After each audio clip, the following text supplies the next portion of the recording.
Australia get the job done against Fiji, but Fiji sure didn't make that one easy. 39 points to 21. The lead changed once in this game, and the second half kind of blew out for the Aussies, looking at all the times that they scored.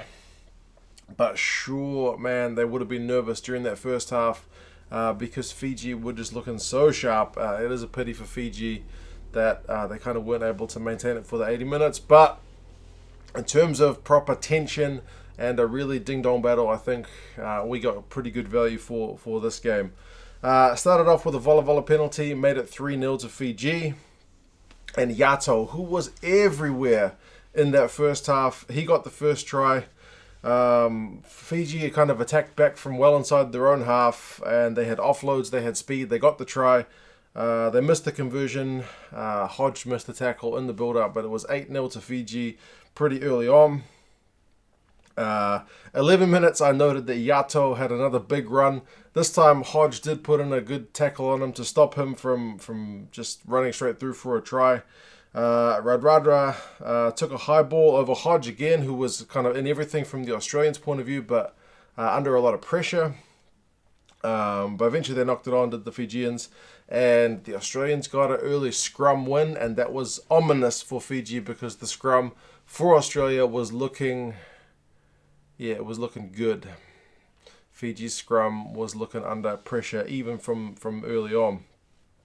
And later on, it was interesting because it was a dominant scrum that led to the first try for the Wallabies. It was Hooper who got the try. He showed some good strength to go over low. Made it within 1.8 points to 7 to Fiji. Vola kicks a penalty, makes it 11 points to 7. And then Fiji attack again. Left wing, like on a short little line-out play. But it was interesting because as Fiji was still going through these moves and they were getting good ground, you could see Australia kind of slowly learning, because in the second half when they tried another move like that, Pocock just smashed them. So a little short line-out move again. I think it was Yato who went down there. They got within pretty close distance of the Aussie line.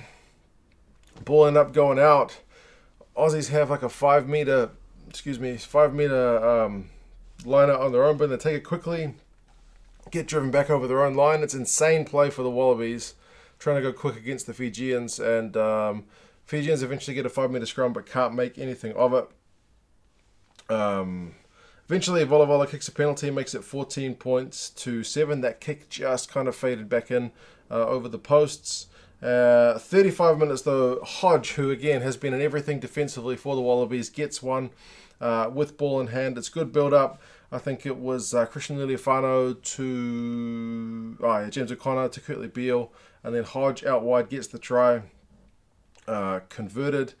Missed the conversion because it was out in the corner. 14 points to 12. So the Wallabies go a step back, bring it a step closer, and it's interesting that it's Fiji that are taking the shots at goal, and it's the Wallabies that have scored at that point more tries. But that's just kind of the way it was. Yato unfortunately went off for Fiji on 37 minutes, and you got to wonder, given how they kind of seemed to fade a bit in the second half, whether it was those early substitutions that were a bit costly. By halftime, Australia still had 68% possession to Fiji's 32, 70% territory to Fiji's 30, so they had the dominant part of those stats. But, run meters were 266 to 216, so there wasn't much in it. So Fiji kind of doing more with what ball they had. And neither side would have been very happy with their defense. Tackling percentages for Australia was 66%, Fiji was 70%, so neither of those very good numbers. No way up to test level, that's for sure. Second half is that line-out move I'm talking about where Pocock reads it and just smashes the Fijian guy. Interestingly, Mata didn't come back out for the second half for Fiji. I'm not sure if he was injured or what, but again, you minus Yato, you minus Mata, and it's later on that it seems to be costly. That being said, on 43 minutes, the Aussies throw a loose pass.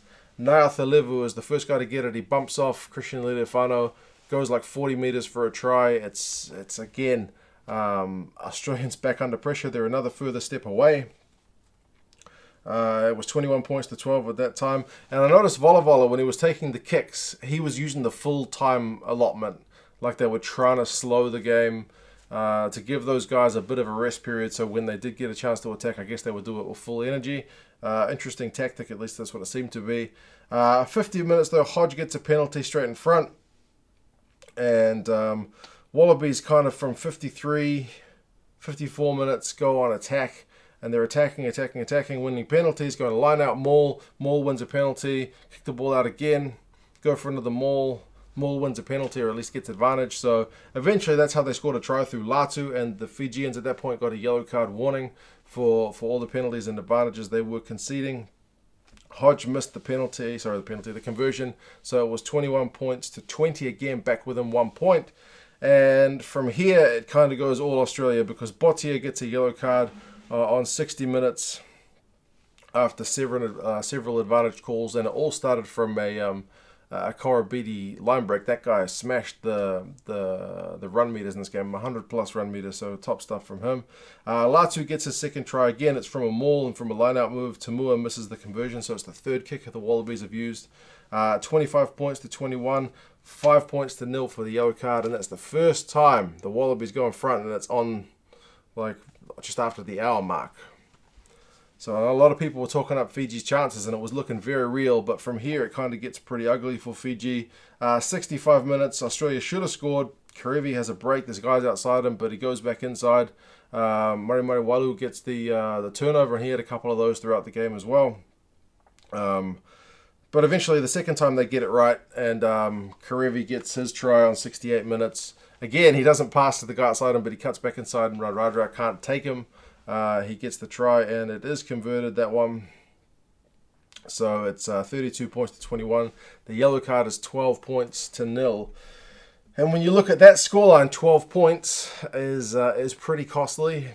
But you can't just blame the yellow card. It was a multitude of factors in this one. And Korobidi gets his try 72 minutes. Again, it's a line-out move. The Wallabies finally get the ball wide. Slick, this is back 15 on 15. And Dehan puts in a good pass. It's 39 points to 21.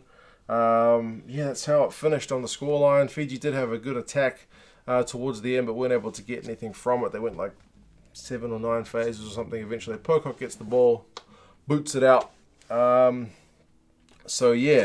This leaves Fiji in a tough spot because now they've got to get a win against Wales. But if you're Wales, you'd be confident that you can go the 80 against Fiji. But the way Fiji were in the first half, they weren't that far off. It was just some of their own errors which were a bit costly. If they could fix those, then I guess you never know. Australia, though, good bonus point win. Some people were questioning their ability to get even a win, but they get a good bonus point win, score a bunch of tries. Their scrum looked really good. Their maul looked really good. Remember I was saying about the Brumbies guys having a good effect on the Wallabies? Yes, like you could see that in their maul play. It seems to be a thing that's one of the Aussie strengths right now. So the scrum, the maul looks good. Their kicking at goal was a bit ordinary. They used 3 kickers in Hodge, Leliafano, and Tamua, and none of them looked that impressive. So that's, I guess, one area that if you're going to have a close game and it's going to come down to goal kicks, they're only kicking at 50% for this one, for the goal kicks anyway, for conversion, sorry. So, yeah, not ideal. But, I mean, Fiji, on the other hand, goal kicking was fine. You just got to wonder about going the 80, getting more position. They can still score from anywhere. That's kind of their thing. They don't need all that position to punish any team. You just got to look at Nathalevu's try. You make one mistake and they score. Yato was looking dangerous from everywhere, but it was just over the course of the 80, the Wallabies were able to grind it out. Final stats, run meters 516 to 302. So the Wallabies kind of exerted that dominance. Remember, Fiji had more than 200 in the first half, so they only edged up to 300 over the whole second half. Possession was 72-28, territory was 79-21, and in the second half it was like 85-15 or something like that. It was pretty much mostly the Wallabies. Tackling percentage, neither side again will be happy. The Wallabies were up to 70%, but that's a bit sad that it's up to 70%. They'll need to be better against Wales for sure. 73% for Fiji, but Fiji had to make 108 tackles to the Wallabies 43. So Wallabies, in terms of retaining possession, doing excellent work. Penalties conceded was 12 by Fiji, 7 to Australia. Again, that probably goes down to the Wallabies having that much more ball. But yeah, entertaining game. I think we've seen enough from Fiji to show that they can still threaten any team. But we've seen it again enough from the Wallabies to show that they're not going to be a pushover either. They do have a bunch of very good players. Hooper was good. Guinea was good when he came on. But yeah, interesting one. 39 points to 21. You guys let me know your thoughts on the game. What do you think Wales will be thinking? Do you think they'll look at both of these teams and think we can take these guys? Or do you think they'll be slightly nervous about perhaps the Wallaby set piece or the Fijians counter-attack? Yeah, you guys let me know your thoughts, and I'll talk to you again soon. See you later.